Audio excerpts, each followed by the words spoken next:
This is a Willets Point Shea Stadium bound 7 express train. The next and last stop is Willets Point, Shea Stadium. Oh, yes, it is the Subway to Shea podcast. Anthony Rivera here with you, talking about all the news and happenings surrounding that team from Queens, the New York Mets. It's episode 158 live from the Subway to Shea studios in my office. Make sure to follow the Subway to Shea podcast on X, Instagram, and TikTok at Subway to Shea. You can follow me at Ant Rivera 86 on X. And please make sure you're subscribing to the Subway to Shea podcast, not only on YouTube, but if you want to listen to it on Apple Podcasts and Spotify. Rate the show. Give me some reviews. It helps out with the algorithm for people coming and join in. And we got 29 people already in this room joining us. Leave your comments, leave your questions. I got Brad in here, Duran Rivera, Carlos Ortiz. Shout out to all you guys. My guy Top Bunk Sports is in here. Jeff Cohen, Douglas Barnes. Hello, everyone. Welcome to the Subway to Shea podcast. And look, the last time I spoke to all of you, we were getting set and getting ready to head to San Diego right after Jesse Winker's big game-winning home run. And look, I got to say, going 7-3 could have been better, right? Could have went 9-1 if it wasn't for a couple of blown saves, but we can't look to the past. They went 7-3, had a winning homestand, and that's what's important. Here to join me to recap that, talk about all the news that's coming out of the Mets, preview the Boston series, is a good friend, not only to me, but to the Subway to Shea podcast. My guy, Mike Silva, host of the Talkin Mets podcast. Now that's Talkin Mets with no G.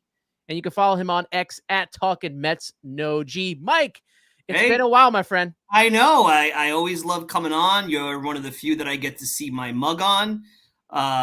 So I had to make sure I comb my hair.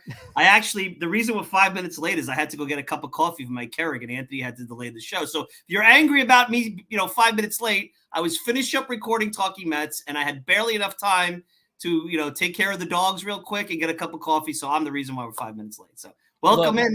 Thank you for having me. Not welcome in. Of course. I'm on the other side of the mic this time. Thanks. Of course. Yeah. And, we talked about, I was like, the last time that we talked with each other on, like, obviously I've been on your show a couple times during the season, but the last time you were on Subway to Shea was right at the beginning of the season. The Mets had started off 1-6 on the season.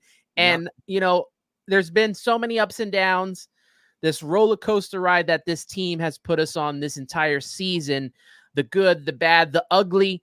And right now, sitting a game and a half. We don't know the end result of Phillies and the Braves because that game is in progress at the moment. So you won't hear that. If you're listening to the podcast tomorrow, you won't hear that part. But we will keep our eye on that and see what's going on. And we'll get into the standings a little later on.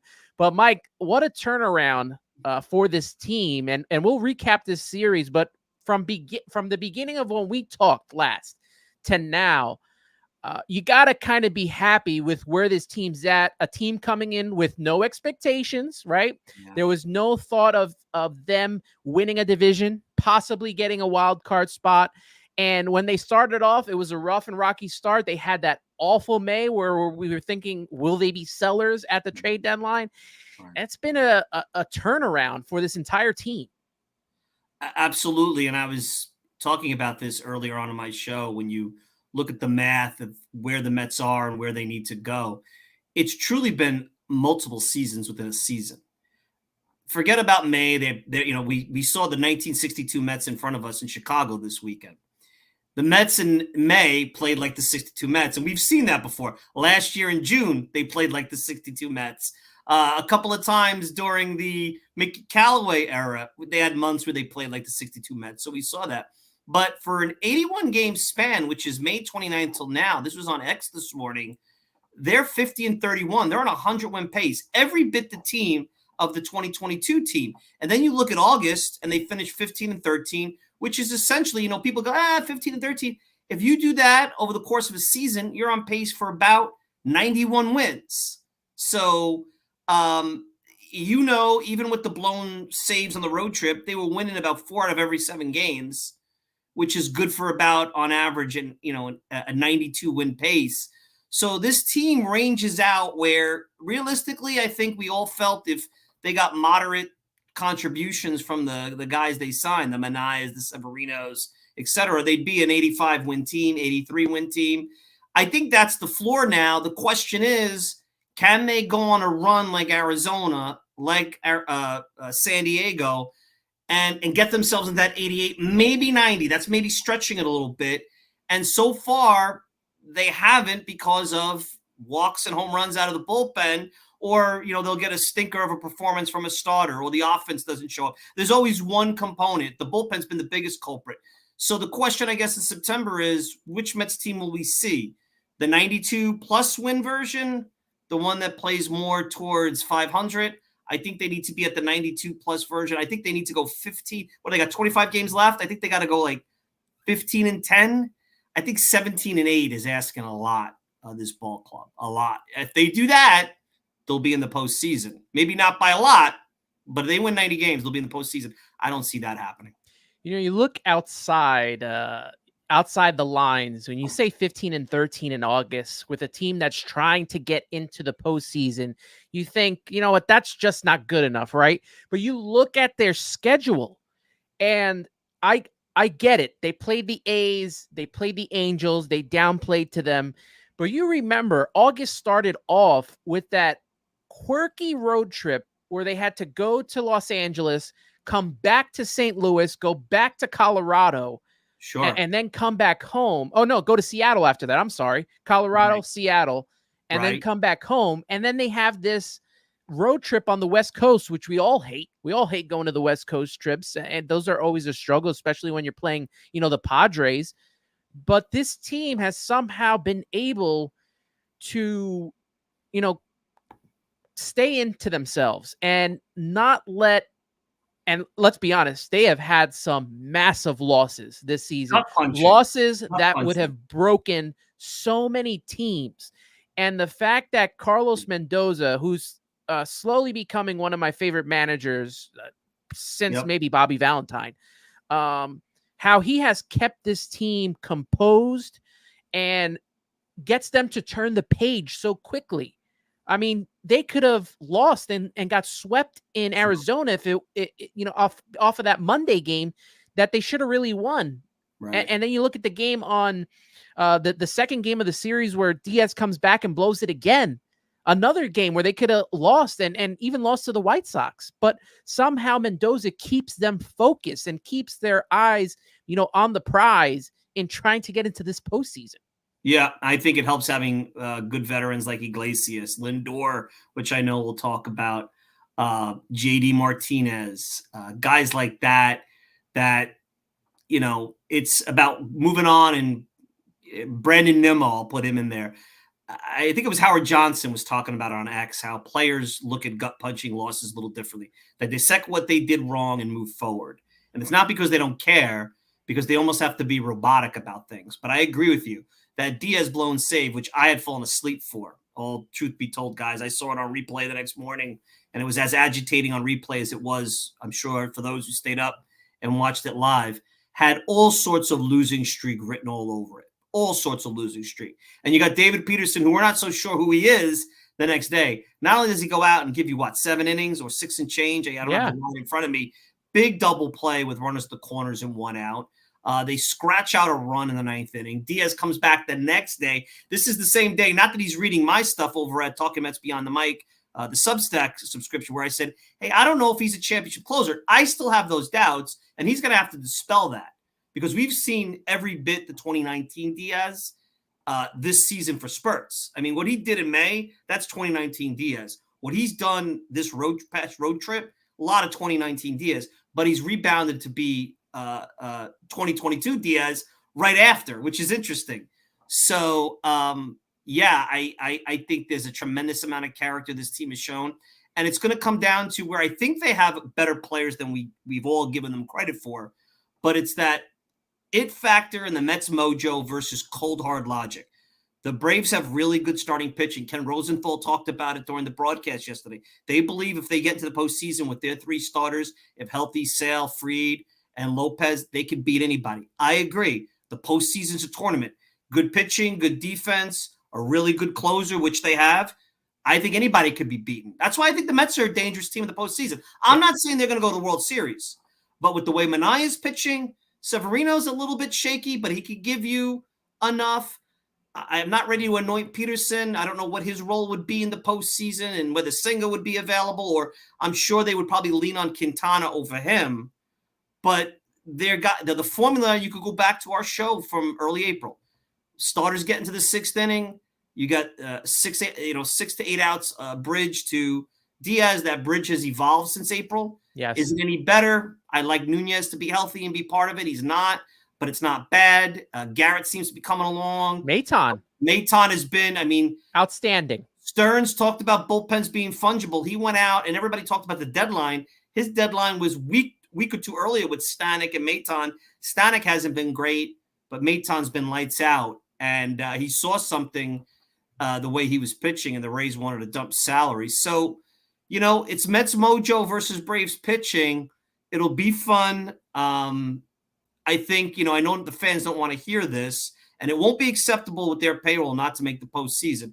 But if they walk away from this season 86, 87 wins with everything that was in front of them, with this supposed to be in a reboot year, with the specter of Cohen maybe going after Soto and Burns and taking a good bones roster and bringing in big free agent acquisitions like he did a couple of years earlier with Verlander and then the year before with Scherzer, then, next year looks all that much rosier and brighter. And the doom and gloom from a year ago when they fired Buck on the last day of the season, goes away. Personally, I think they would have done this last year if they kept the team together. I'm not going to question them tearing it apart, but the bar for the wild card is low. And look, 15-13 every month, any kind of team with, somewhat decent players should be able to do that and be a wild card contender. Look at the Cubs, dead and buried. Now they're back in it. You look at the postseason now, and it's kind of been turned on its side because, all these teams have an opportunity not only to make the postseason, but anything can happen in the postseason. It's more like the wild, wild west in hockey. You watch the hockey playoffs, any team has the opportunity to win the Stanley Cup. It's kind of turning into like that in baseball. Yeah. You talk about the comeback that the Mets had. Shout out to the chat. We got 108 people in the room right now. Shout out to all you people. Yuki Matsui saying the Mets bounced back like Tyrone Taylor. Spider-Man Catch. Jeff Cohen saying whether they make the postseason or not, the team showed fight after tough defeats, and we kept our interest all season. And I like to go back to Carlos Mendoza because look at some of the tough defeats that they had in 2021. You even go back to some of them they had in 2022 at the end of the season. You talk about 2023 under Buck, and the other one was under Luis Rojas in 2021. Mendoza's just it's different. Ever since I heard him speak in spring training, I liked him. I thought he got off to the rough start. I don't know if everyone was prepared coming into the season. It felt like extended spring training for a lot of those guys when they got off to that 1-6 start at home. Right. But he has been able to, like I said, I don't know what it is. They have latched onto him because you remember Francisco Lindor was very disappointed when they let go of Buck. They were tight. They were tight. And Carlos Mendoza had to win them over. Yeah. And I feel like he did that in spades, and it's a whole totally different team. Yeah. They're one unit now, whereas in the past, it didn't look like they were playing for each other. It's totally different. Look, Mendoza, he's not a guy that gets a big profile because he's just going out there and he's, I hate to use the term baseball lifer because to me, lifer is like, you've been in a chair for like all these years and, you just exist. I think he's better than that, right? Yeah. But he's gone out there and he's done the things. He's got the clubhouse behind him. He's managed up with Stearns. They have a partnership. They have a trust, it seems like, in each other. I don't think Stearns would have necessarily had that with Buck, and Buck was not a long-term solution. I think the vision there was bring Buck in, see if he could develop somebody on his staff like an Eric Chavez, and maybe have that succession plan. Mendoza has interviewed well in the past. He has a New York pedigree. He sat right next to Aaron Boone. He saw what this town is all about. He saw the ebbs and flows of a season. The Yankees have had all those kind of ebbs and flows during his tenure and are still having it.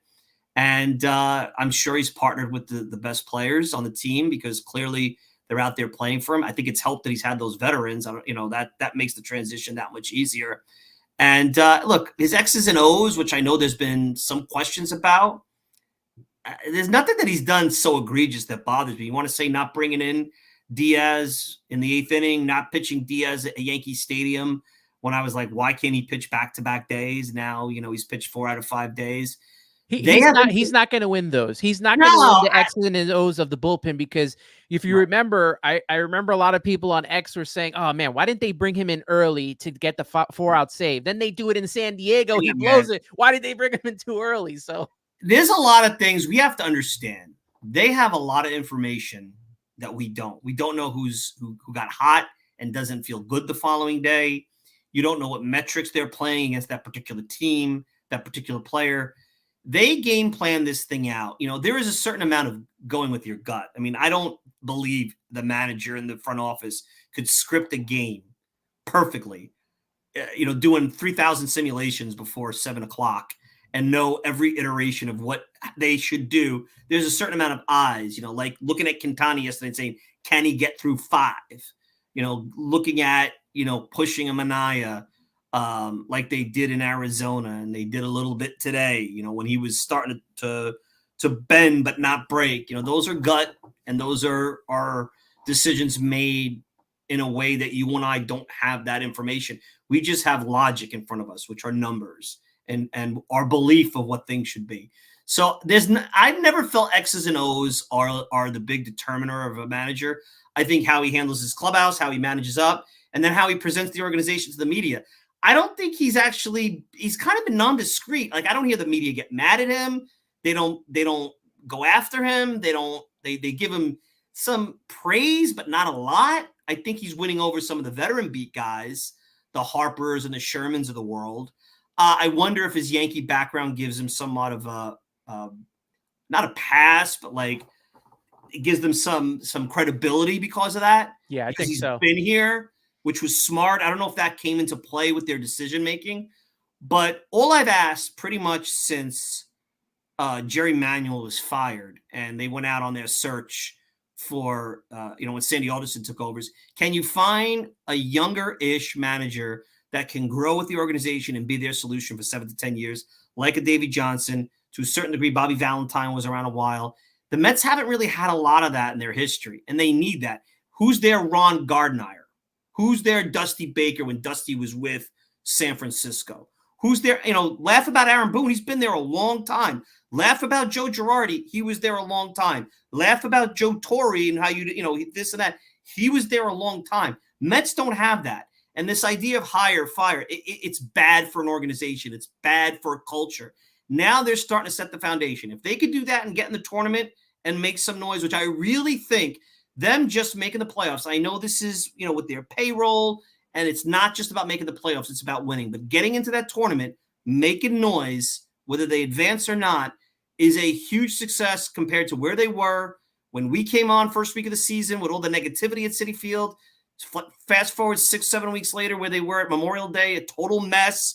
I mean, I was talking about, hey, it's not going to work.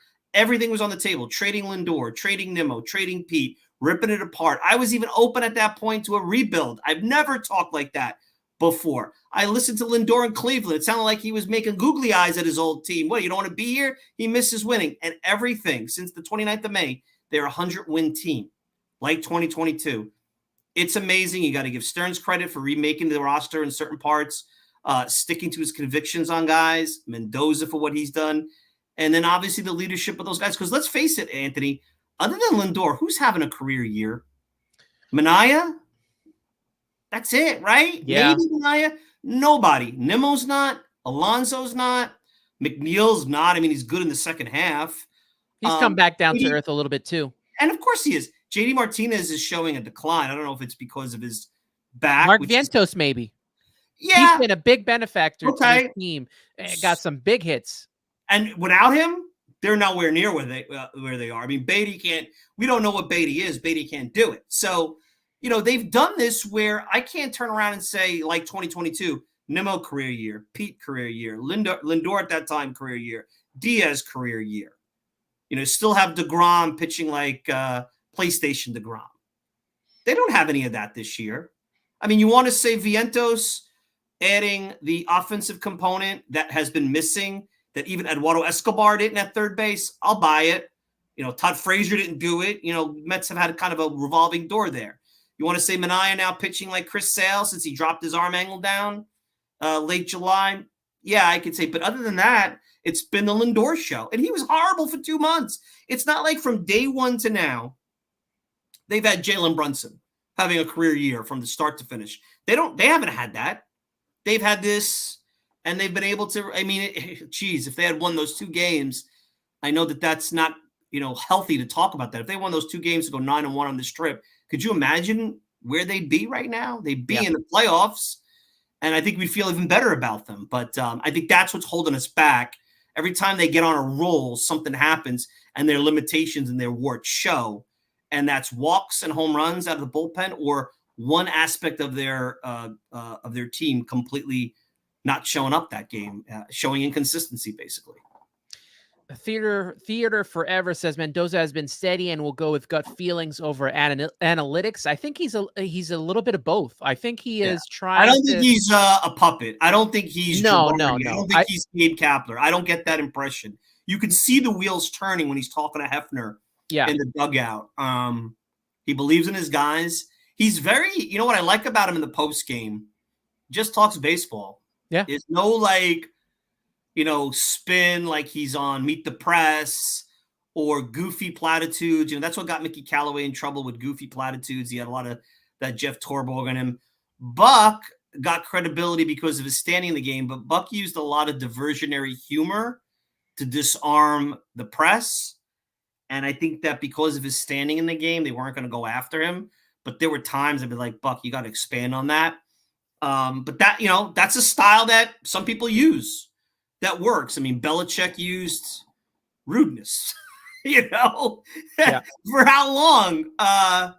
There's different methods to deal with the media, and Buck used his.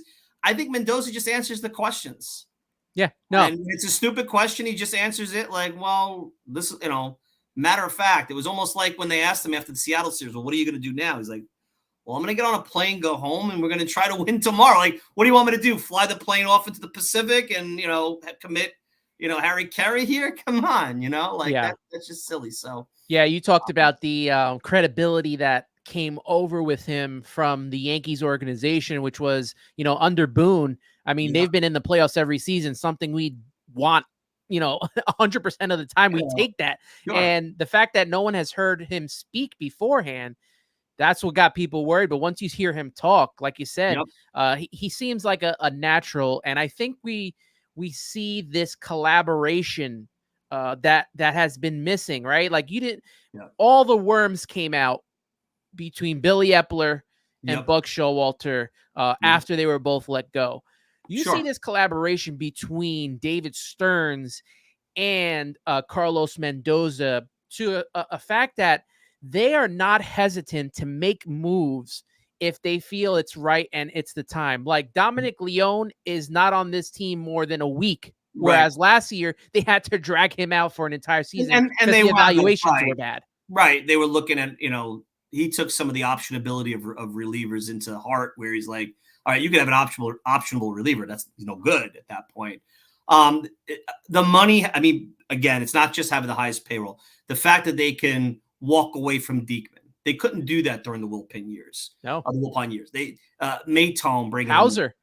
Hauser. I forgot about Hauser. Yeah. And I was shocked that because I thought Hauser, long man, being able to get some outs. I think he got those final outs in the Yankee Stadium Subway Series. Yeah. And he hasn't landed anywhere, right? I don't know if he's. I think did he sign with the Braves? Some team just picked him up. I read it this morning. Picked him up. I'll look at it up. Yeah, some team picked him up, but with a guy like Hauser, with a guy like Diekman, you're looking at Jose Budo buried in the minor leagues for an entire year. Yeah, the Orioles signed into a. Oh, so Orioles? Yeah, I mean, good for them. I don't think he's done, but yeah, they dumped on Hauser. They're not afraid to remake the roster in any way, shape, or form. He was very patient. In June, he could have easily started to see what he could sell people off on. Yeah. Maybe say, let me see if I could jump in on this, and he let the thing develop, and he had a belief in that. But I agree. This is the first time probably since 2015, 10 years, where there hasn't been turmoil in the organization. Terry Collins got fired, Mickey Callaway, and then they fired, obviously Sandy Alderson got sick, and they had the 3 GMs, and then they brought Beltran, Beltran, and then Brody, and what Brody was trying to do, which basically uses agency skills to find creative ways to get people within the structure of financial chaos. And then COVID, and Cohen's on board, and Cohen's not on board, and Cohen comes in, and then his guys get fired right away because of off the field stuff. And look, Zach Scott, I think, unfortunate situation. I've listened to him on his podcast that, probably he shouldn't have been fired. There was more to that story than was told, and the cops don't look good when you really dive into what happened there. But sometimes that's fate. It was all meant for Stearns to come here. He wasn't a guy you could get 4 years ago. But now the exciting part is whatever happens this season, going to the offseason, there's stability. You and I won't be talking about another new manager or, Stearns having to go out.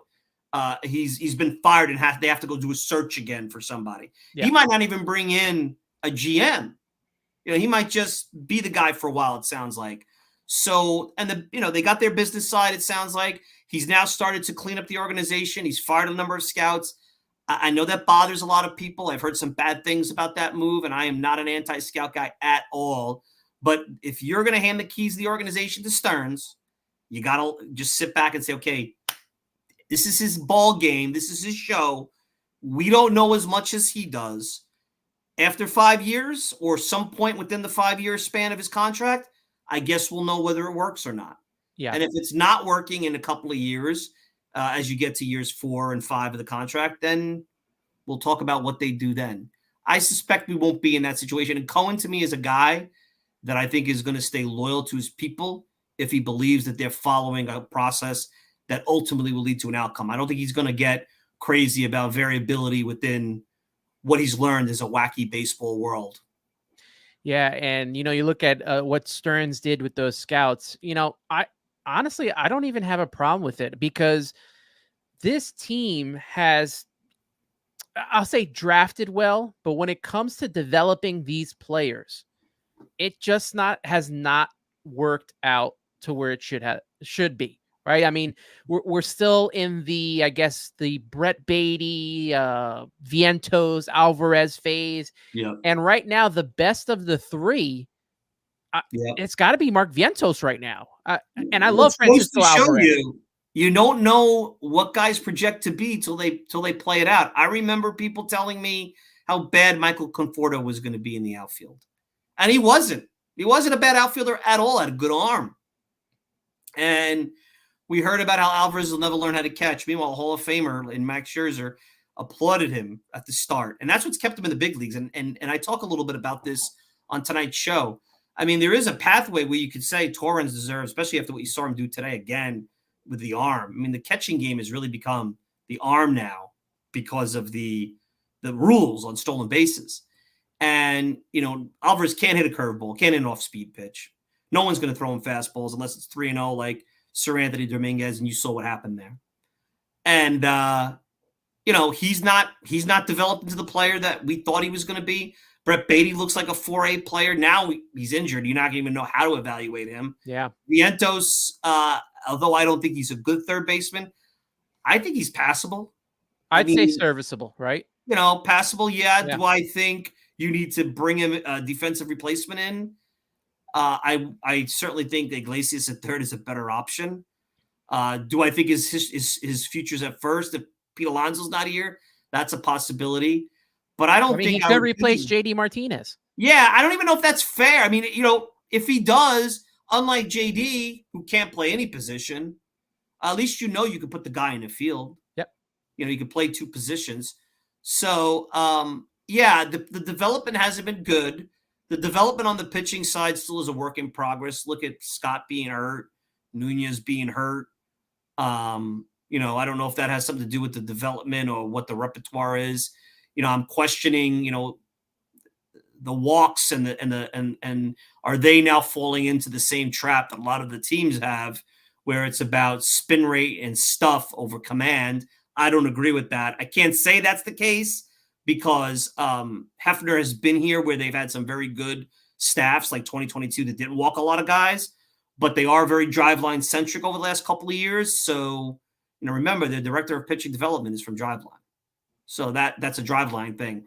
I don't know. I mean, it could be, I'll tell you the one thing about this team that's amazing is the way at which they're walking hitters, which is not far off from Chicago that they played this weekend. I think they are right behind Chicago. They're the worst in the National League, but Chicago's worse than all the if MLB. You told me, Anthony, on April 1st or March 31st, whenever the first game was, that's where they'd be pitching staff-wise, I would tell you they're a second division club. No doubt. I would have put money down that not only are they a second division club, I would say, Anthony, they're going to lose 95 ball games. Yeah. The walks have been outrageous. And everyone in this chat, everyone who listens to or watches Subway to Shea knows that I am not a fan of Jeremy Hefner. I think he has lasted way too long through multiple regimes here. And outside of 2022, with veteran pitchers, let's be honest, right. You got Bassett, DeGrom, all these veterans huddling in a corner, talking with themselves about how to fix them each other. Clutch. Yeah, the coffee I don't know how much. Yeah, I don't know how much credit to give him for that. Sure. But if they're going through a process where they're going to keep him, it is what it is. But he's got to work on this team with the walks. It has to be fixed. They can't be the worst team, not only in the National League, but to be behind the Chicago White Sox, who are possibly the worst team since the 1962 Mets. You can't have that. Somehow that has to be fixed. And I don't know how they do it, whether it's getting better pitchers in here or what, but that's something that has to be fixed. It'd be interesting to get his philosophy on that. I mean, there's also aspirations of him going into the front office. So I think they see him potentially in a larger role than maybe what he is now. It's hard for me to say. I mean, he's well-respected, well-regarded. He'll get a job if he got fired. It will be interesting to see how things play out, what Stearns does after the year is out. I just want to wrap up the conversation about Mendoza. Carlos Ram was saying for Mendoza's first season, he has exceeded expectations. In his opinion, still has a lot to learn, specifically in-game situations and having a consistent lineup, but he is well on his way to be a good manager. And I've talked to Carlos offline about the consistent lineups and stuff. And I said, I haven't seen a consistent lineup like the one that we would see maybe for like a full month, probably since that 2006, 2007 team. And like those guys knew their places in the lineup and knew how to produce. Funny. The game has changed so much. I mean, you go back and, I play Stratomatic baseball. I love it. And I'm in a league with the 77 season. I drafted a team. I draft my team. I set my lineup. I use analytics to help set the lineup. And that's it. Now, granted, I'm playing a different ball. I'm not getting daily metrics that say, against this pitcher, Pete Alonso batting second would be better. I don't exactly know how they're making the lineup in terms of how they play analytics. But I agree. The 86 Mets, you could recite their lineup by heart. The 76 Reds, the Big Red Machine, those who can't foul that team, 77 Yankees, they could recite that lineup by heart. Maybe there's some platooning in the 69 Mets lineup, but you could recite that lineup by heart.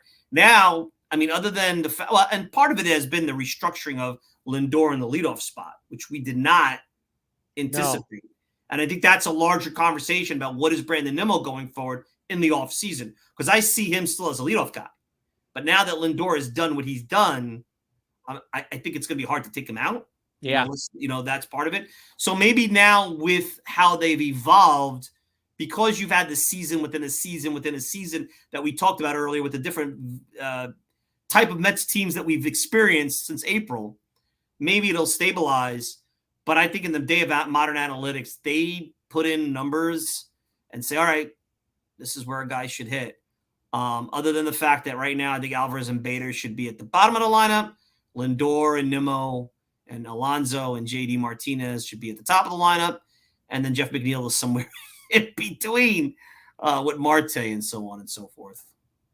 I want to recap this series with you, this entire road trip, because you look at from the start, San Diego for 4 games, Arizona for 3, 2 teams ahead of the Mets in Right. the wild card standings. Then you go to Chicago. It was expected for the Mets to sweep Chicago. There was no excuse for them not to. There was more pressure on this series than the other two, I thought. There was, because the Mets have really played up to good teams and played down to some of the Today worst was a teams. perfect example. I said this game is built for agitation. Built. Crochet I knew was going to be tough, and he was. I knew he wouldn't pitch deep, but I say, look, he's going to shut them down for 4 innings. Now you get into the middle of the game with a down 1, up 1, tied. And Saturday night, I mean, how many people were thinking, look, I know the White Sox stink, but Benintendi's a pro hitter, even though he's having a down year. It's like an NBA game in the final 2 minutes. I don't care how bad the opposition is. Anybody can hit a big jump shot late. Yeah. NFL, tie game, last 2 minutes, Anthony. Hockey, last 2 minutes. Doesn't matter if they're bad. They're not bad anymore. They're pro team, and, maybe they can't do certain things. So you saw this series, I was waiting, and it didn't happen, which maybe that's part of the mindset changing with Mets fans and how it is. Yeah, I mean, look, they split the series in San Diego 2-2, and look, it's really hard to win a 4-game series, and the Mets have played so many 4-game series. I think they've played more 4-game series this year than I can remember, but most of them have been split. Schedule is going to bring that out, I think. Yeah, and most of them have been split. They take 2 out of 3 from Arizona when they probably could have lost that series as well, and they sweep Chicago here. What are some of your takeaways from this road trip? I know for me, Jose Butto kind of seems to be a little more human now than he was about, 2 or 3 weeks ago. That's something that I kept my eye on. Obviously, you're getting a great at-bats from Francisco Lindor, some big clutch at-bats. Sean Manaea has been very important, and like you mentioned, David Peterson as well. But what are some of the takeaways that you've taken away from these road trip here? I mean, Lindor is playing every bit the MVP role. I know he doesn't feel like it all the time. I've been critical of him. I questioned the signing. I've been down this road.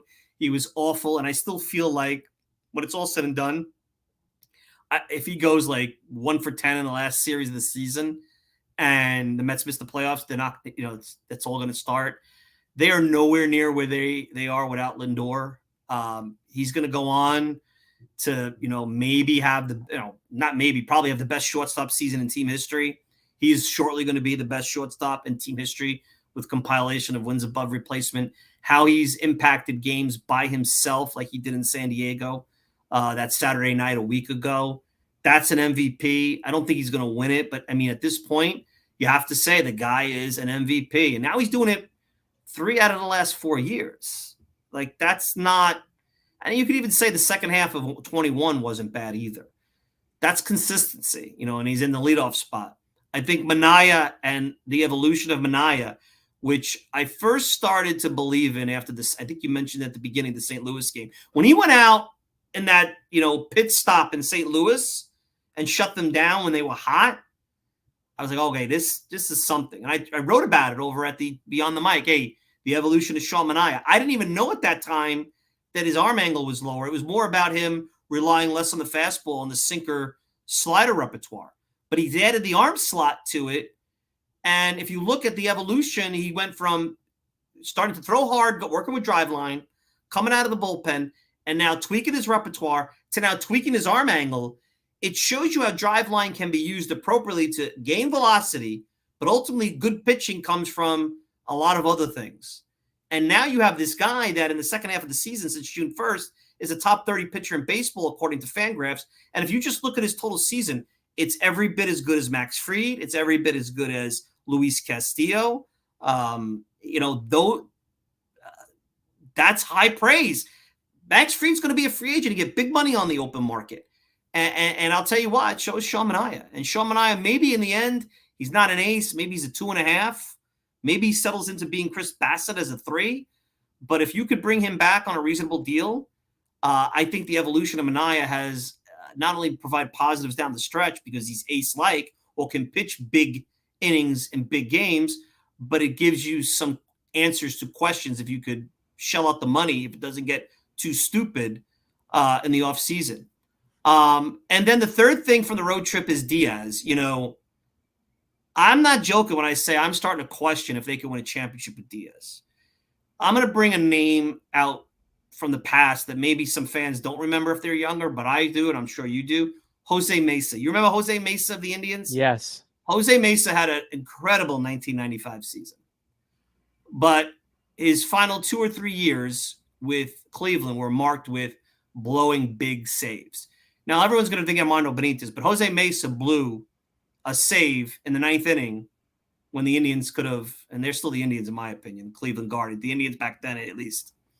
Cancel me for saying Indians, I'm sorry. But anyway, he blew a save in the World Series, and he really never was the same again. He had good stuff, and he pitched quite a while after the Cleveland years, but he was more of a middle reliever. There's a lot of that Jose Mesa feeling. And look, he's not had an opportunity to get big outs in the postseason for the Mets. He wasn't really given an opportunity against the Padres because the Mets played so poorly that series that they couldn't use him. No, and they brought him in early. They brought him in early, like the 7th inning. Bleeding. Yeah, to stop the bleeding when it was 4-0. At that point, you're just pitching your best arm to stop the bleeding. And that's where I have to question, because here it was 2 games that they really could have accentuated the trip, and he blew both of them. Now, to his credit, he 24 hours later came back, and it wasn't like it spiraled. And then he did what he had to do against the Sox. I thought he looked really good today. Out of all the outings, I mean, he looked good in Arizona, but today I thought the slider had some bite, and he set people up. And even though he was throwing ball 1, ball 2, it wasn't that riding out of the strike zone where you could tell he was purposefully going inside. He was purposefully doing things to set the hitter up. When he lacks command, and he can't, and for whatever reason against lefties, he struggled with his command, especially on his fastball. That's when he gets into trouble, and you didn't see that today. So those are the 3 things. And at the end of the day, Diaz is going to be critical for this team to make the postseason. They can't go back now. Manaea's got to be. It's going to really come down to Severino, Manaea, Peterson doing what they do, and then with the Blackburn, McGill, and I'll say Quintana to me is a variable because he's been so inconsistent. Those are the days you might need more bullpen, but you need those top guys to be good, because I don't think the bullpen is deep enough to get 12 outs every night. And then you're going to start diving into areas of the bullpen you don't want to get big outs because you're overusing them. And I think that'll get where they'll get into trouble. So I think you saw the good, the way I would sum it, the good, the bad, the concerning, maybe the ugly.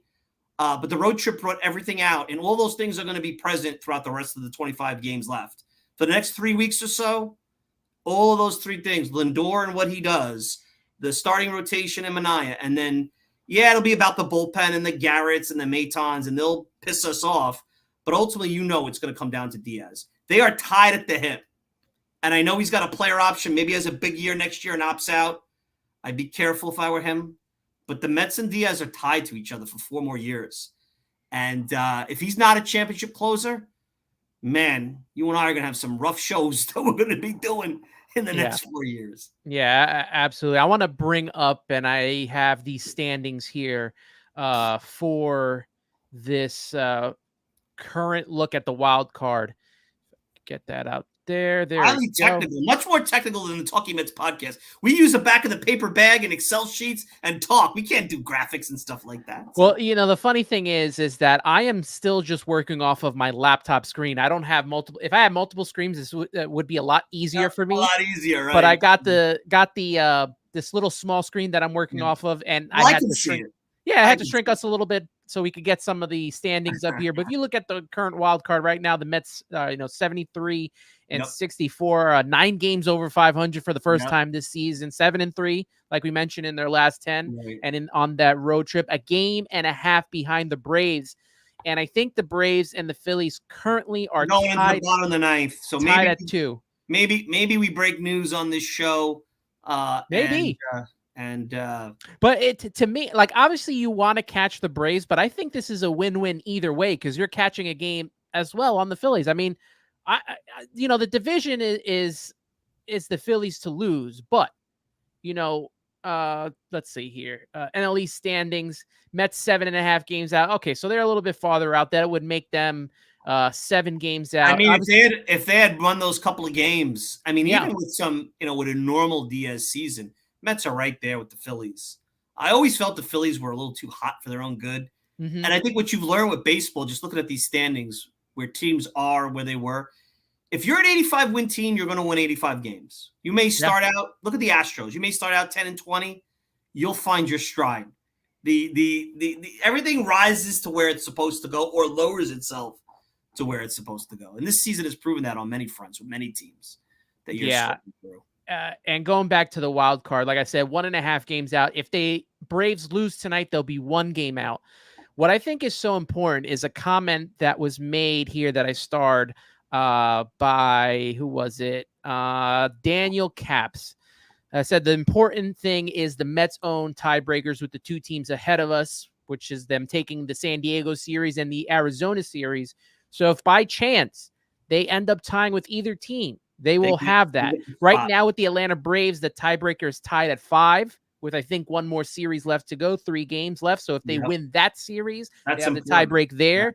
They had the tiebreak against St. Louis, which was that Manaea game that you mentioned. Mm-hmm. I think the only team they don't have is San Francisco, and maybe Chicago. They don't either. I'm not sure. But I'll have to double check that down in the future. But the tiebreaks are important, especially in this day and age. Right. And if you look at those standings, I mean, the Cubs you got to keep an eye on. Less likely that I could see the Giants or St. Louis sneaking back in it. But you never know. Look, every Mets fan remembers 7 games out with 17 to play. Oh, yes. They remember that. And a week from now or so, you'll be down to about 18 games, where that same, Mets team was 18 years ago in the 07 season. So it's interesting how everybody started to play at a higher level in the wild card. And I think you're going to need – I think the Mets are going to have to win 14 of their last 25 to be in the playoffs. And I don't know if that'll get it done. That might be enough for a tie with Atlanta. But the Braves have very good – and you saw that this weekend with them against the Phillies. The Braves may not have Riley. They may not have Albies or Acuna. And I have a feeling they're going to get maybe Albies back soon, I would think. I don't know if Riley's going to come back before the season's out. But even without those guys, all they have to do is stay in the ball game, and they can still score enough runs. Their bullpen's good. Their closer's excellent. The Mets are very fortunate. If they were the normal Braves, I think they would probably have 5 more wins. Although they were struggling even with Acuna in the lineup. Let's face it. They weren't hitting the ball the way they normally were. But with this pitching, they don't have to score 5.5 runs a game. They could be inconsistent and still get the job done. And we saw that at Citi Field out. The Mets won a couple of close games out there. So I think they need to win 14 of the last 25. I don't think that's going to be easy. What is that, 14-11? You got a lot of Milwaukee and Philadelphia and Atlanta and the Red Sox, and they got to go to Toronto. That's not going to be easy. I know there's some Nats in there, and the Nats would love to ruin the Mets season. They got those outfielders that are trying to prove themselves. Everybody, Cincinnati, everybody's got players that want to prove themselves for next year. So nothing, even Chicago this weekend, this wasn't easy. It was easier-ish, but were these 3 games easy? I don't think so. They had to bring their closer in two. They had to get a save in all 3. Oh, well, not in Friday, but they had to bring their closer in 2 of the 3, and 2 of them they needed to get a save and get a big out in the 9th inning. So you tell me if they were easy. Nothing has been easy this season, and I think that's just a theme of this New York Mets organization, that nothing comes easy. Even in games that they're up by a lot of runs, we've seen it in the past that they make it as scary as possible. But you talked about Francisco Lindor. And I know it's way out there, but this run at the MVP that he's making right now, this whole season, 269 batting average, 29 home runs, 80 RBIs, 25 stolen bases, got 831 OPS. And you look at that and, seeing where he was at the end of April with an 089 batting average. Yeah. I mean, because batting average is still important to me. I know it's changed a lot in the world. You're hitting 089, you're not getting on base. Yeah. There's not enough home runs and walks that means that you could be valuable. 089, you stink. Let's put it that way. He was awful to start the season, turned Sure. it around. Last 30 games, 320 batting average, 7 homers, 17 RBI. He's got 9 walks in that and 3 stolen bases. But the important stats for me are this. With runners in scoring position, 257, 6 homers, 48 RBIs, and with the bases loaded, because this team struggles with the bases loaded. But when he comes to bat with the bases loaded, batting 333, he's got that grand slam that happened, about a week ago in San Diego. 14 RBIs. That's big time for what this Mets team needs. Now, obviously, Ohtani is going to be hard to break. But what does Lindor have to do to kind of shrink that gap to make people think, do we give this guy the vote over Ohtani? I think there's a couple of things. I think first off, I think the Mets have to make the playoffs. They're going to vote at the end of the season.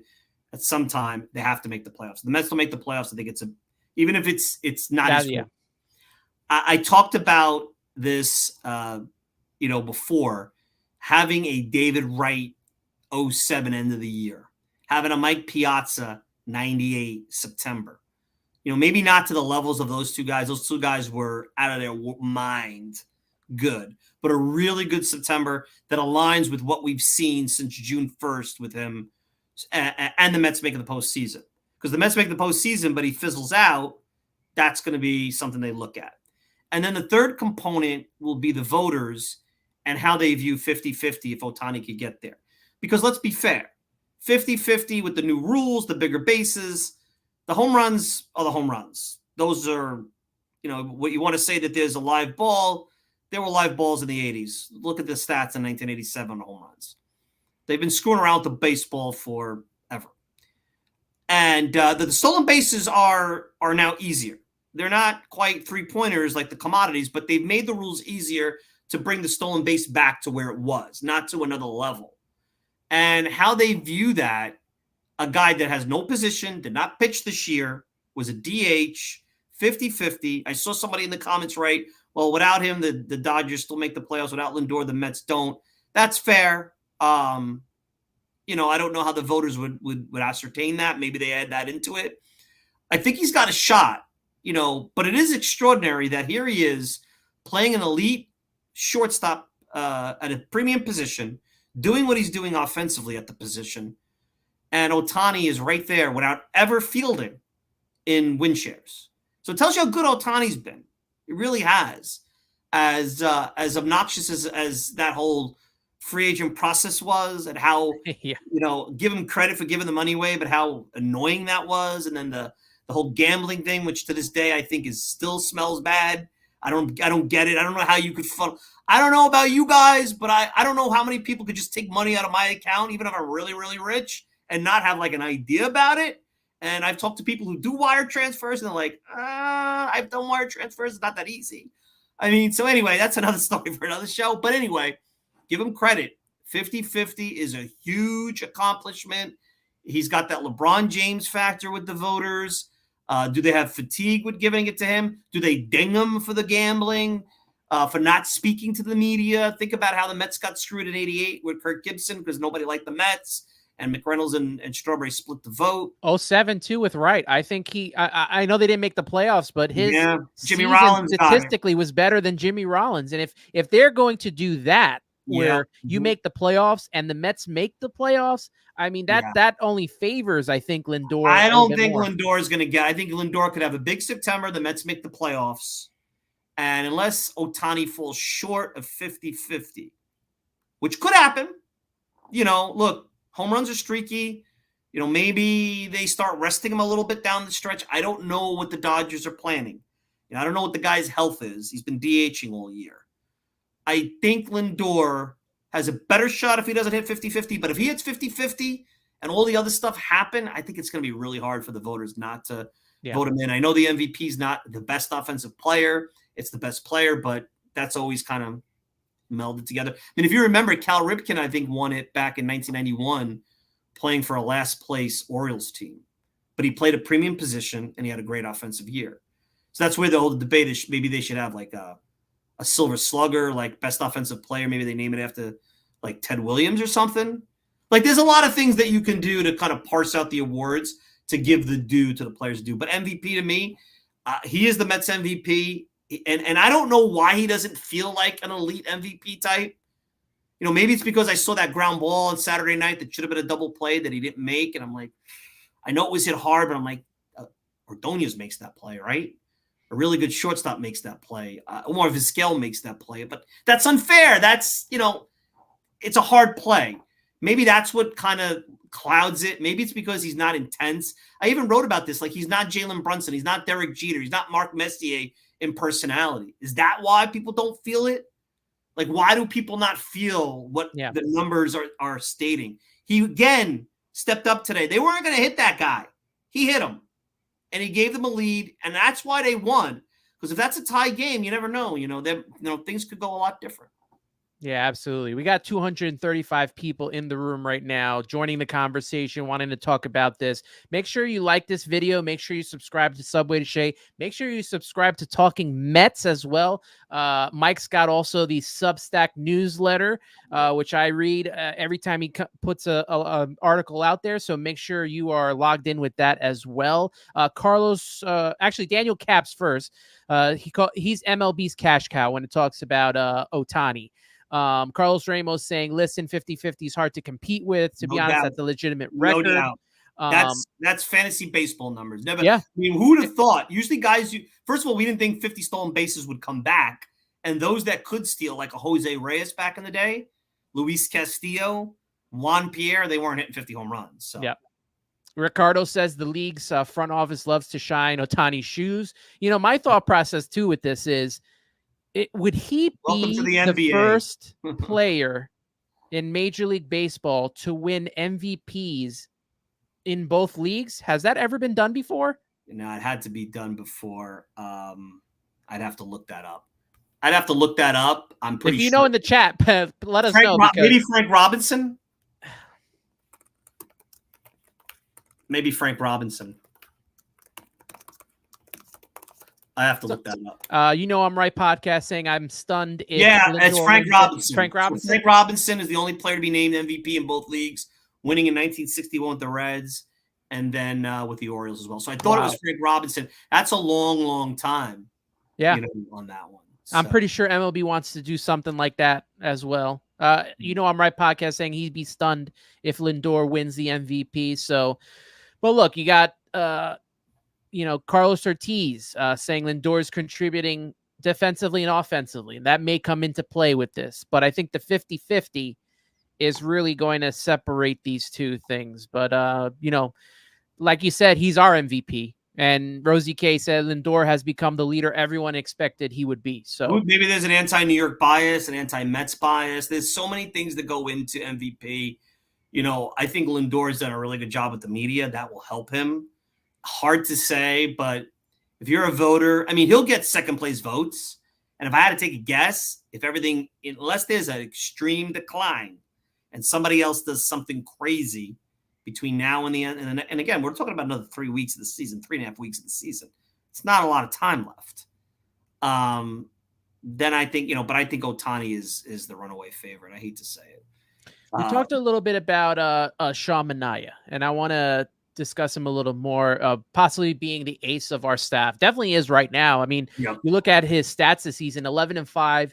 He's got a 3.35 ERA. He's got 154 strikeouts in 150 and two-thirds innings pitched. Think about Shea Manaea and what he's done this season. You talked about the arm angles, and I had one of my friends on the show talk about breaking down the change in his arm angle, looking at Chris Sale. And I saw Chris Sale pitch this year against the Mets, and they could not pick up his side arm angle. And that's what you're seeing from Shea Manaea now. And it is very deceptive, the way he throws now compared to the way he threw at the beginning of the season. Right. I want to know from what your thoughts are. Is it time to, because he has I think it's the player option. Is it time to start thinking about giving him the extension to a long-term deal? Because look, we're going to be right back at square one when it comes to Yeah. rebuilding a rotation again. Yeah, because you don't have the kids that are ready. Yeah. They're not ready. Christian Scott's not really that ready. I mean, we saw it in his last couple of starts before he got injured. Kodai Senga, we don't know if he can stay healthy. Like you said, we don't know who the real David Peterson is. Right. Really, this rotation is in flux again. And although it's been just this year, but Sean Manaea pitched well in San Francisco last year as well. Is this a guy that you invest in, considering all the other free agents that are out there? I mean, there's 3 free agents on the staff. I think Quintana is going to still get a decent contract, and I would probably walk away from him unless it's a 1-year deal, very limited. I think Severino could get a 3-year deal, let's say somewhere in the 17 to 18 million a year type of deal. Maybe, like, remember, good pitchers may get 20 a year. I mean, that's kind of the number I'm looking at. Now, Manaea is a guy, one of the thoughts I had is, and I don't know if Boris would even entertain this, I'm sure he's got a binder telling you why he's the next Chris Sale for the next 4 or 5 years of his career. And he's going to ask for $25 million a year for the guy. But, if you could get him for the bird in hand offer, opt into the $14.5 million, tack on 3 more years to bring him up to 80 total. Rodriguez got 4 years, 80 million from Arizona. And I guess that comes out to the final 3 years, 22 million a year ish. And see if you can get him for a 4-year deal. And that'll allow you to have in the late prime this reinvented version of Manaea. Was a premium prospect back in the day, finally hitting his stride as to who you thought he would be. And he could anchor that rotation and give Sproat some time to develop. McLean, if he's an option, Christian Scott. You'd have Severino, who's kind of an innings workhorse type of guy, knows New York. And, certainly Peterson, who you control, maybe he slides into that Quintana role if you believe in the, what your eyes are seeing versus the advanced analytics. And then you could go out there, and I guess the real big question would be, can you bring in a legit ace, a Burns? Do you want to go the Blake Snell route if he's a free agent? I wouldn't. Do you want to take that risk on a contract at the top of the rotation, or do you see the value of using good analytic principles and bringing in guys on shorter term deals to give you pretty good rotations and build for the bullpen and offense? I mean, that's going to be kind of the way. And I think it's going to be an interesting, fascinating conversation because ultimately long-term contracts for pitchers are risky. Look at Yamamoto and how little he's pitched in LA. That would have been the Mets this year. Imagine the conversations we'd be having. We knew that was a risk. Corbin Burns comes in here and blows out his arm like Jacob deGrom did in Texas. You lose 2 years of that contract, and you're paying him. Mets just are about to get out from under bad money with Scherzer and Verlander. Now, those were short-term contracts, and they thought they could squeeze the last bit of juice out of them. And look, they only got a third of the value of those contracts of any top of the rotation Hall of Fame performances, and even that's debatable. So I would certainly approach him. I don't know if that's something that he'd do before the season's out, but I'd call Boris and say, hey, before we have to do this dance, because we got to dance with Pete Alonso, we might have to dance with Soto. Can we dance? Can we do an opening act and just get this done? If the Mets believe what they're seeing is sustainable. And that's the difference with this front office and in the past. They're going to take emotion out of it. They're going to put field and eye test along with analytics, and I think they'll make a good decision. These pitchers in free agency, their prices are astronomical and they rarely delivered. I mean, you look at maybe Garrett Cole as one of those starting pitchers that has delivered on his contract. DeGrom, I think on the first one for the most part, he was out the last couple of years. Injuries kind of. You got a half a year in one and a half a year in another. Yeah. That sucked. But 2020, 2019, 2020 would have been an elite season if there was actually a full season that year. So, and the Mets have to come to a point, especially when developing these prospects, where they're developing good pitchers and not having to pay for overpricing some of these starters on the market. Develop your starting pitchers, spend money on the position players and those guys that play every day. Better return on investment. Yeah, better return on investment. I think that's the way to go eventually. There's still a long way away. They got Brandon Sproat, possibly coming up next year. But, Christian Scott didn't really thread the needle for this team after the first couple starts, maybe because he was injured or what. But you mentioned Corbin Burns. I'm right saying I wouldn't sign any starting pitcher until you see what you can get for Corbin Burns. He would not give Manaea and Severino a 4-year deal. I don't think Severino is going to require a 4-year deal, but I don't think you keep Manaea without it. I mean, just look at the deals that have been given. Just go to Spot Trick, guys. Dude, this is not hard to figure out. Go to Spot Trick. Look at who got what last year and the year before. Compare them. And that's what the agent's going to do. And Boris is going to do it at a high level. And I promise you, there's going to be a team that looks at Manaea, looks at what he does. Let's say he pitches this way the rest of the year, and will gladly, if he opts out, hand him a 4-year deal. And they may hand him a deal in excess of $80 million. Maybe they give him a 5th year. Maybe he gets 5 years at 100. You laugh, but don't, because he's pitching like a $20 million a year pitcher. Since June 1st, he's top 30 in the league. Go to Fangraphs. He's having the same season as Max Fried. Now, he's 32 years old, so that's going to ding him a little bit. But you got a team. Look at what Kansas City did this past offseason signing pitchers. Maybe they do a larger 2-year deal, 2 years, $48 million or $44 million or something like that. I don't know. Again, Manaea has liked being here. I think the Mets, I don't know what Cohen's position on the tax is going to be, because eventually you want to reset. That's going to be really hard with a Soto making $60 million a year.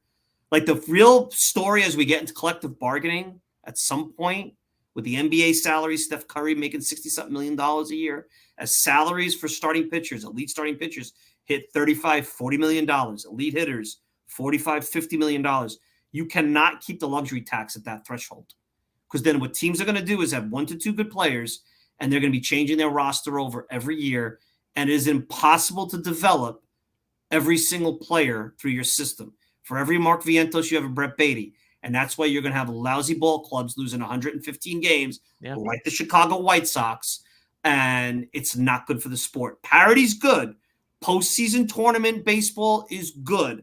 I firmly believe it saved the sport. If the sport was like it was when I was a kid in the 80s with 4 divisions, how many people would have tuned out July 1st to do something else? Once football training camp comes around, it's different. When we were kids, I'm a little older than Anthony, baseball's all you had when you didn't have excessive cable TV.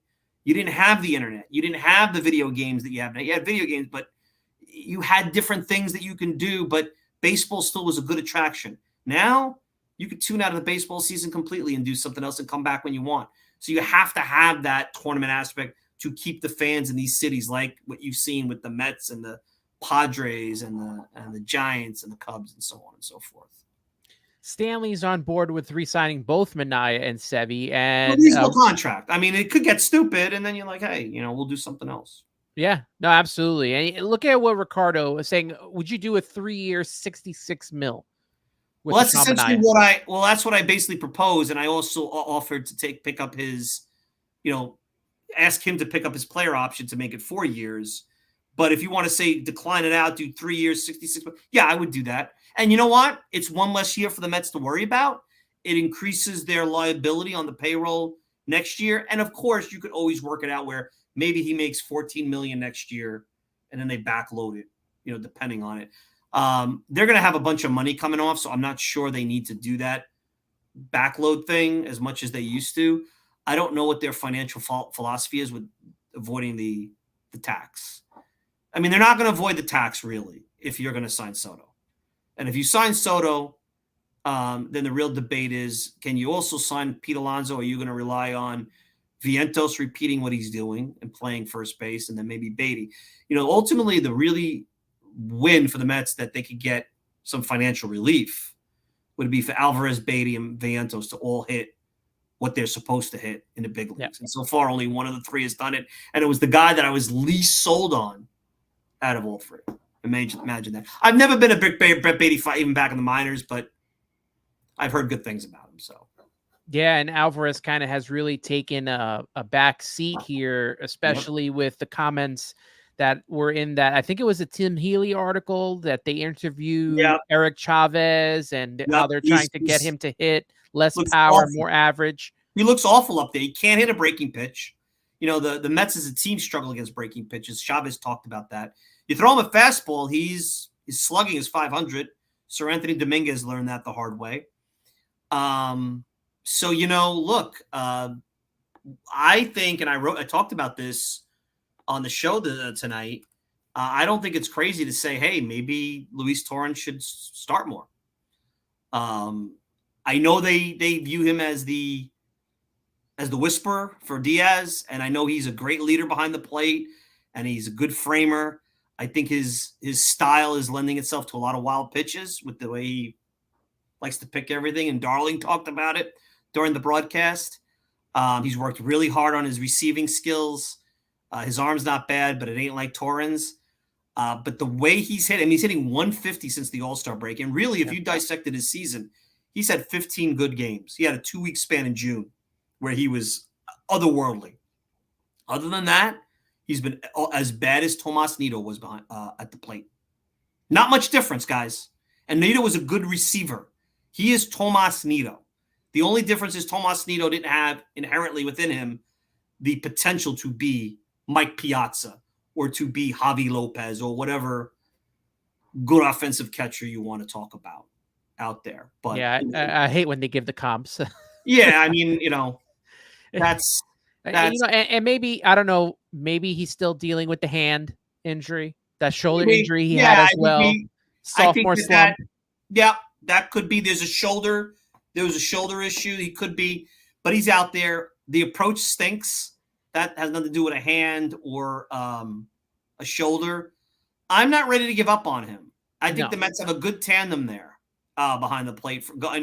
Torrens is controllable, I think, for at least another year, maybe 2. I have to look at the arbitration schedule and whatnot. But the thing about Alvarez is his style is lending itself, and I know Ricardo brought this up, I haven't liked him blocking pitches in the dirt. I wonder if the Mets pitchers are thinking about that when they throw stuff late, run on third late. Are they more or less willing to throw breaking pitches?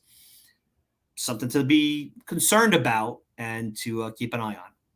Most definitely got to keep an eye on his progression as we move forward with his career.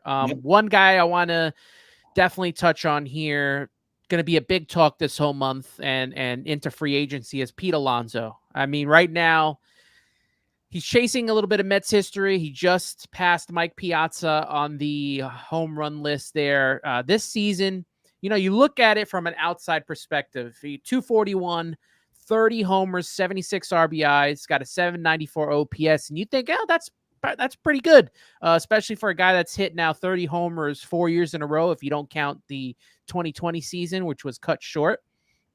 Thing that hurts Pete Alonso is runners in scoring position, batting 209, 5 home runs, 43 RBIs. I don't even want to get bases loaded because it's even worse than that. But Pete Alonso, there was a lot of talk about, is he going to make Judge type money, right? That was the whole beginning process, right? It was, this guy's going to hold out. Yeah, if that ship has sailed. If Boris gets that from anybody, Pete comes back, I say, God bless you. Sign that contract and get that contract signed now before that team changes. Absolutely. Yeah. But you look not at Judge. Not Judge. No, definitely not Judge money. I had him in the maybe 175 to 200 range for a contract, but it's if he is able to cash in this month on a carry the team type level that he's done before in the past, if they can get into the playoffs and he does the Daniel Murphy, I think he will help his status come the offseason. But man, this has been such a weird season for him. Yeah, I see him as Paul Konerko going forward. That's the name. And that's not a bad guy to be. No. That's not Aaron Judge, and that's not $30 million a year. I'm willing to give him the most that a first baseman has ever had at $27 million a year. And if you do that for 5 years, at 25 is 125, and you add another $15 million, that's 5 years, 140. I think that puts him as, at least for a little bit, I think at 27, puts him at the highest paid first baseman in history. I don't think you could justify more. I don't. And I don't know if it's going to come down to Pete versus Soto. I do know that with Boris representing both clients, that the Mets have a good inkling of timeframes. I would not be so quick to make Pete feel comfortable coming back after he takes a Mets offer and shops it. I am not willing to jerk around with him until February like they did with Cespedes, like, Montgomery and Snell did.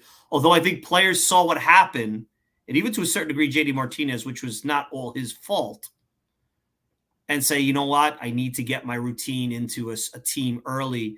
Players that sign midseason, very rarely does it work out that first year. Stephen Drew did it many years ago, kind of screwed him. What was it? There's another pitcher that Boris had, righty. I can't remember. Kyle something. He used to pitch for the Phillies and the Twins. I can't remember his name right now. But Kyle Loesch. Kyle Loesch. Good call there, Anthony. He did it. It didn't work out well. So, I love to have Pete back, but realize he's Paul Konerko. And that's cool. Like 35 home runs, 100 ribbies. Hit, maybe he'll be better with runners in scoring position and execute a little bit better with the bases loaded. Maybe there's some randomness to that. Maybe he's feeling the pressure of a walk year. But I don't think that he's anything more than that. I don't think you could expect him. And I think the fact that we're mad at him for not being Judge, I think that's unfair because he never was supposed to be that. No. If I told you in 2019 he'd evolve into Paul Konerko, and I thought maybe he could become Paul Goldschmidt, MVP Paul Goldschmidt. He could still do it, but he's never shown the inclination to consistently hit the other way, to hit for higher average, and to cut his swing down and not to chase. And that's why I think he'll be Paul Konerko, and that's okay. There's nothing wrong with that. I can see a lot of people in the chats saying re-sign Pete. Some saying don't re-sign Pete. What is your contract limit in years and price tag? What is it where you say this is the amount I'm offering you, or else I'm walking? I think I wouldn't go more than 5 years. And I mean, I don't know if it's 150, which is $30 million a year. I'm not opposed to that, but I think that's kind of like the ceiling. And if you give him $30 million a year, I'd have to structure that where it doesn't hurt, because that's going to come into the luxury tax. Oh, tiny structuring. Well, no, he ain't going to do that. I still got to figure out well, eventually the IRS is going to get involved and say, hey, guys, time out. The state of California is saying, where's mine? And New York is going to say, where's mine? Look, these are high-profile guys. They get audited. Like, I'm laughing because I'm like, you think the state of California is going to be like, all right, cool. I'm just going to not collect taxes until you move back to Japan in your retirement? No, not going to happen. I would expect a tax audit on the state of California if I was Ohtani pretty quick, especially after all he did with the gambling and all that nonsense. The Mets made a couple of September call-ups. Well, they're only allowed to make 2 with the, I guess, the new rules this, couple of years that have happened. 1 pitcher, 1 position player. They went with Alex Young, who pitched very well for them in relief in the middle of the season. But the more the talk was about the third baseman they brought up, Pablo Reyes, a utility man. He could play multiple positions, and he's got some speed. As we saw in the Chicago White Sox game, he scored that very important extra run in the 9th inning. I know a lot of people wanted Luis Angel Acuna up here, but from what we heard from Mendoza, we heard from Stearns, it was, we want him to play every day down there. He's not going to play every day up here. And this guy at least gives you an opportunity. He plays multiple positions, and he's got some speed that can help out. I can't remember who the guy is that they brought up in 2022. Terrence Gore. They just brought him. Terrence Gore. That it was just playing in Terrence Gore. I mean, he's not as fast as Terrence Gore. He plays. It makes sense. Look, if they were out of it, maybe Acuna would be called up because he'd be playing every day. I get it. They brought a guy that could be a weapon, could play multiple positions in case they get into a long game where there's an injury.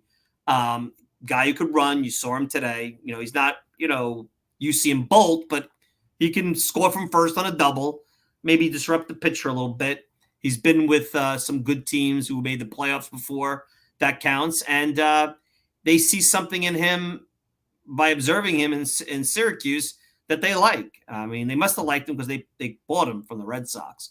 They must have had their eyes on this for a while. I don't have a problem with it. Alex Young has been surprisingly good, more so against righties than lefties. He's another arm. I mean, they can always change it up. I wonder what happened with Taylor Rogers. I haven't heard anybody claiming him. I thought the Mets might claim him. He's having a really good year, and I haven't heard of anybody claiming him. And I thought maybe Hector Neris was going to be someone they would look at. And I would seriously consider claiming Taylor Rogers. Was it 72 hours? So maybe by tomorrow we'll hear something. Maybe teams don't want to touch the contract, so they're waiting for him to clear waivers and then negotiate with him, which would be a home run because then the Giants would have to pay the rest of the contract. I don't even know if those are irrevocable waivers they put him on. I don't know. I mean, I didn't talk about this on my show, and maybe I should have.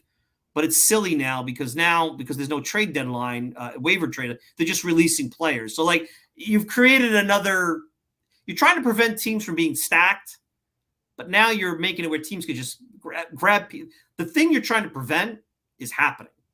Tommy Pham just gets gifted over because, all right, I don't want to pay him.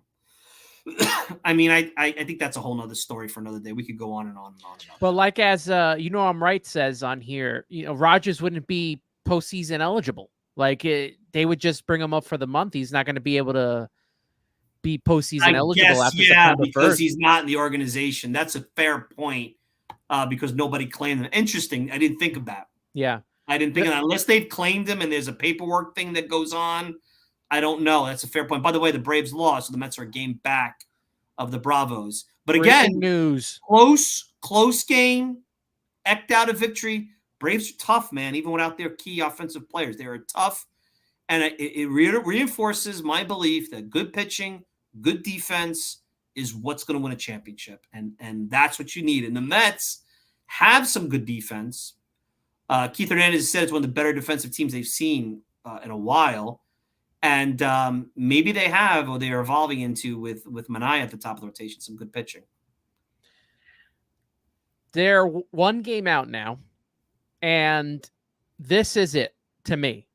This is the moment that this team needs to make the run now, because I don't know if you're going to get any closer than you are right now. You can't fall back to 4 games. There's not enough baseball left. Can't do it. This is, you could do 1, tied, 1, maybe 2. Can't fall back. No. Yeah, you have to be. The Mets have, I think, 6 more games with the Phillies. And then they have 3 more games with the Braves. You want to be at least within that 1 to 2 game range when that's, and you want to be either tied probably or within the 1 game range with the Braves. Sure. Because, the Braves, I don't remember the last time the Mets swept the Braves. Yeah, I mean, I think going into Turner Field late in the year, this will be a first for the Mets. I don't think that they've ever been able to be successful in a pennant race. Like 2006, they just blew the division away. 2015, the Braves are bad. So when the Braves have been good and the Mets have been good, they've yet to master Turner Field. Now they're going to have an opportunity if things hold true, because, I mean, at the very least, if they're ahead, they're not going to be ahead by a lot, where they get a chance to go into Atlanta and do something special. And we'll see. We'll see how that turns out. Ultimately, I've stayed on record. I think if I'm a betting man, the Braves pitching, how their bullpen is, how they don't give up a lot of walks, how they're not prone to the home run is a huge advantage. Because if I'm a betting man, the Mets are going to get leads, their bullpen's going to walk guys, and the Braves are going to hit home runs. Even if it's, not a guy that Robbie Grossman or something like that, So, and that's what concerns me is ultimately that's where the Mets bullpen has been, giving up a lot of walks and a lot of home runs. Yeah, that's the biggest worry of all season, and it'll continue to be until they show that they can limit those walks. A walks and a bomb has messed up, like you said, has messed up part of the season for them. which leads now into this big series. Every series is big. I was asked on the New York Post clip that I did this weekend, how crucial is this Chicago White Sox series? It is. All Every series from here game. on There's out. There's no more stub your toes. Nope. They hurt. Every loss hurts. You got to start playing the postseason tomorrow. Yep, now, absolutely. lose, but yeah, you gotta keep, every game is important, and this Boston Red Sox series is going to be important. Yep. Game 1, Luis Severino, who had an iffy outing, 9-6 with a 3.96 ERA, going up against Brian Bello, who's 12-6 with a 4.66 ERA.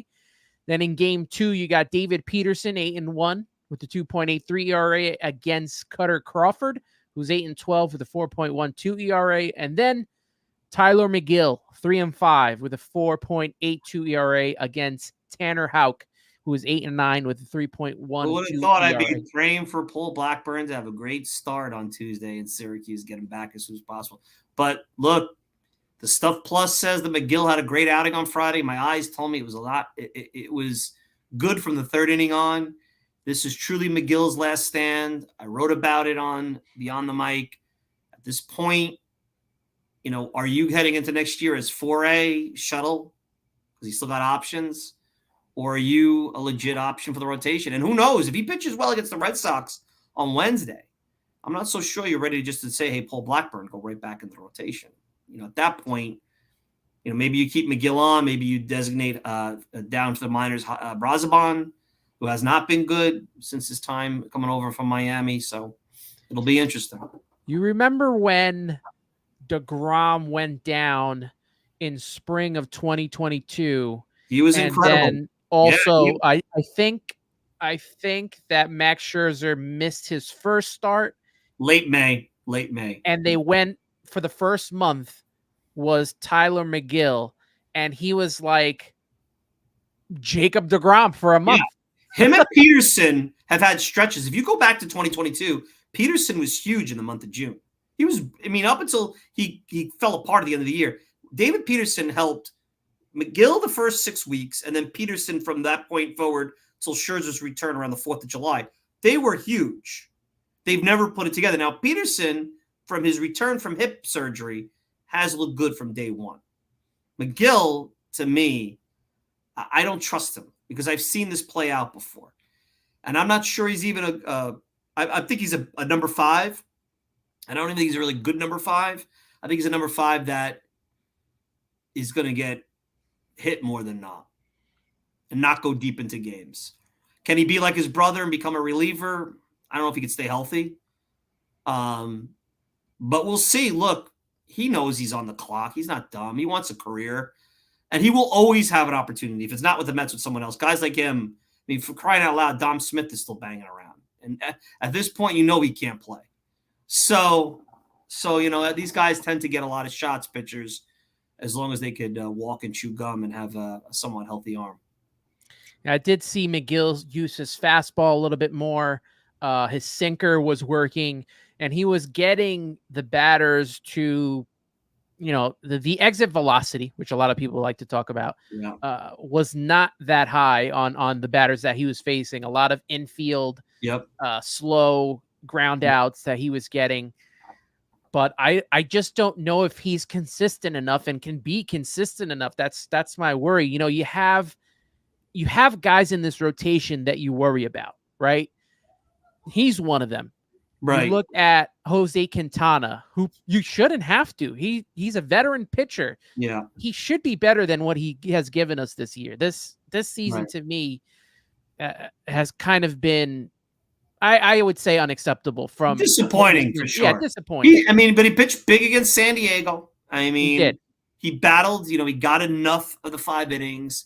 I still like him as a pitcher. I don't know. Maybe you're seeing it. You can make the argument you're seeing the last of Quintana, what he has to offer. You may be seeing the last of what JD Martinez has to offer. It's been in the back of my mind since July 1st is the back acting up again.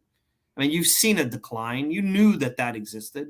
Maybe we're seeing the last breath of these guys as viable contributors for a contending team. Yeah. it's going to be a race for the next month to the postseason Yep. for this team. And I got you covered here on Subway to Shea. Mike has you covered on Talkin' Mets. Yeah. We'll be back at it again with each other, probably as we get closer to the postseason or maybe during the offseason. Yeah. We're always in touch with each other through I chat. text Anthony all the time. I direct message him. I've gotten much better. I got to tell you, I got to get myself, I'm becoming a veteran. I finally took me to the age of 47 years old where I took those tough losses really well. I was annoyed on Sunday. It was me and the dogs watching the game. My wife had something to do. And I will tell you this, the dogs were peacefully sleeping as I'm watching the 8th inning. And I did yell when Buto gave up the home run. Not so much when Diaz did, because I was like, at that point, I was annoyed. And I woke up the dogs, and then they all got unsettled. So when you have dogs, especially 4 of them like me, don't yell when your team gives up a home run and they're sleeping. Don't do that. That's a bad. And then I was sleeping for the Diaz situation in Arizona, so I had a chance to get annoyed in the morning. But that one stung. That one hurt. But I'm getting better at handling them. That one did. I posted on Twitter, just gave up a grand slam. I'm done. That's what I posted. Everyone thought I was done for the season. You didn't want to hear from Mendo. And truthfully, I don't blame you. In the middle of the night, you gotta go to bed. You don't want to hear Diaz say, "I'm not commanding my pitches." Well, no blank. You're not commanding. I've heard that story a half dozen times since May 1st. There's. I hate the West Coast trip so much, and to stay up, that's why I was like, I'm done. But people took that as I was done for the season because a lot of people were tweeting that, and it was just, I'm done tonight. I want to go to bed. I want to go to bed. I can't watch this anymore. I'm done. But thankfully, too, also, we have other sports coming up, right? I mean, Knicks. I love watching the Knicks. Me, Devils, and I'm watching the U.S. Open tennis as well. I'm a big. Oh, you're a big tennis guy. You're the wine and quiche, and you have like the sweater around your neck crowd, that type of deal. Is that what? I wish. I'm more of the drink the honey deuces guy. If everybody knows what the honey deuces are, but there you go. You have that. I still have my Stratomatic baseball. I got fantasy football. But I mean, I'm really excited about September. For the first time, I feel like this organization is really competently run. I feel confident about their decisions. I don't agree with everything, but I feel good that they kind of know, they have an idea of why they're doing something. And they're in good hands. And I don't think that money is going to be an issue. They will have some decisions to make. It may be a tough one with Soto and Pete Alonso. And I think the offseason is going to be fascinating, whether the Mets win a championship or not. And this is a great time to be a Mets fan. It's a great time to do the stuff that you and I do. And I feel very fortunate that Cohen's around because this is really hard to do if they're in a rebuilding year. I mean, imagine if this was talking Chicago White Sox. What would you and I be doing, Anthony, at this point? I don't know. That's a tough. I actually thought about this. I was driving, stuck in traffic, and I said, how do I do Talking Mets Beyond the Mic and Talking Mets podcast if the Mets are the White Sox in 5 years or the Mets are rebuilding? And I have some ideas. I mean, I did radio. Show though. Weren't you doing a show in the 11, 12, 13 range? Back then I was doing Mets and Yankees. I was doing New York Baseball Digest. So I could flip flop. And that was fun because when the Mets were out of it, I could just spend the whole summer breaking the Yankee fans' chops about Girardi, and AJ Burnett and things like that. Now it's different. And the Mets have been out of it during the tenure of my show, but there's always a storyline, a new GM, a new manager, trading off pieces like they did last year. During the COVID season, that was a whole nother situation, right? Because of this instability, there's been things to talk about. Now, good stuff. Now it's about baseball, which is really cool. But sometimes it's hard to talk just boring baseball and keep people interested because drama is what sells eyeballs. So it's kind of like one of those things. So what do? You say things like I did tonight is, should the Mets play Luis Torrens more?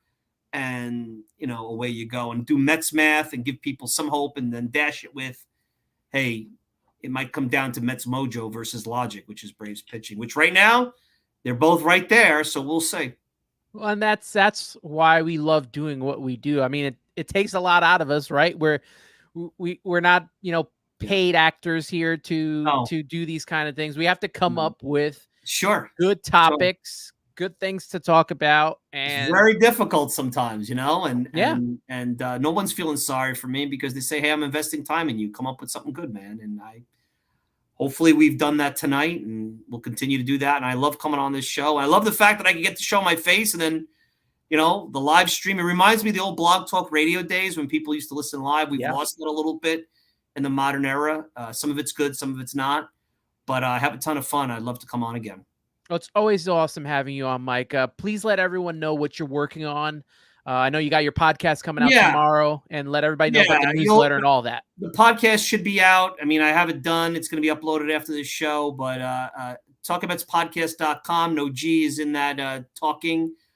Go there. It'll bring you to the subscription on the Apple Podcast. And if you want to, less than a cup of coffee from Starbucks for the month, substack.com/@talkingmetsnog. I give you 4 to 5, thoughts in between. They're articles between Sunday to Sunday, so that by the time the show comes on, there are topics like Diaz being a championship close or Tyler McGill's start, a bunch of stuff, Sean Manaea and his evolution. There are things that deserve its own space, and I think sometimes lend itself better in writing than in words. So check it out, substack.com/@talkingmetsnog. There's free trials and things like that. So I'd love for you to try it out. And I'll be there at the podcast, talkingmetspodcast.com, @talkingmetsnog on X. I'm all over the place. If you follow Anthony, you'll find me. He retweets me here and there. So we'll do that. Always retweet all the good stuff you come out with, Mike. Mike Silva, host of the Talking Mets podcast. I'm Anthony Rivera for Subway to Shea. You can follow me on X, Instagram, and TikTok at Subway to Shea. Follow me on X at AmRivera86 and subscribe to the podcast. If you're watching on YouTube, if you're listening, Apple Podcasts and Spotify. The Mets got a big month ahead of them. Starts off with the Boston Red Sox, but we got to stay positive. We got to keep this thing rolling, and hopefully the Mets get into the postseason at the end of the month. That wraps it up for the Subway to Shea podcast. Thank you to everyone that took part, whether in the chat, whether you just watched. 274 people in the room right now. I can't thank you enough. If I missed your comments, I apologize. I saw everything I could, and I appreciate every single one of you for tuning in here. Nothing but love for you all. Thank you for tuning into the Subway to Shea podcast. And let's go Mets. And you got to believe. You got to believe. Thank you, everybody.